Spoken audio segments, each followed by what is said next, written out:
what we will also be doing is further focus on our CBD. Now, we know that CBDs right around the country, in fact probably right across the world, have been disproportionately hit by the coronavirus. Fewer people going into the CBD.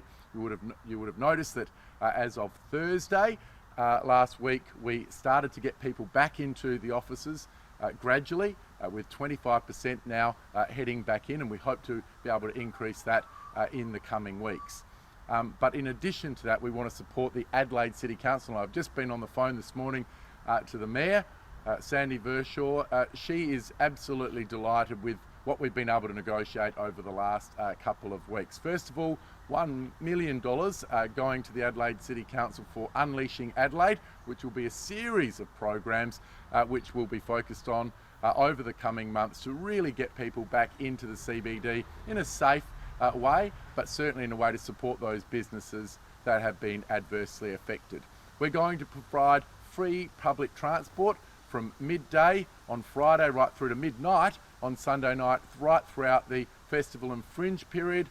We know this is an important period for our state, so free public transport. We'll be putting $250,000 into the Adelaide City Council's Welcome Back food voucher program for people to spend in the CBD. This will more than double the program that has already been announced by the Adelaide City Council. We'll be putting another $250,000 into their program to activate outdoor spaces for many of our licensed premises in South Australia, so they can extend those numbers. This has been hugely successful in the first couple of rounds, and I'm sure it will be very successful, especially now with the state government partnering with the Adelaide City Council to really turbocharge this successful program. We'll also be providing $150,000 to the Adelaide City Council. They are partnering with RevenueSA to provide business advice to businesses who are affected by these restrictions. We're very, very pleased to be supporting that. We'll continue to extend our payroll tax deferral for the remainder of the 21-22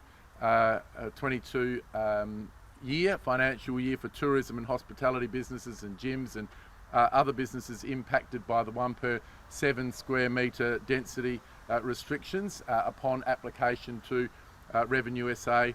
And we'll also be extending our major events grants program through to the end of March. So this was going to go through to the end of this month.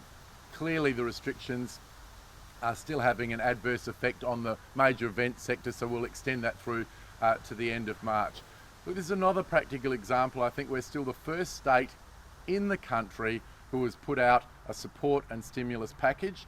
We've done two. Today is our second since the Omicron wave. So I'm very proud that the government has been able to step in, support these businesses. But the number one thing that we can all be doing as South Australians at the moment is getting out and safely supporting our hospitality sector.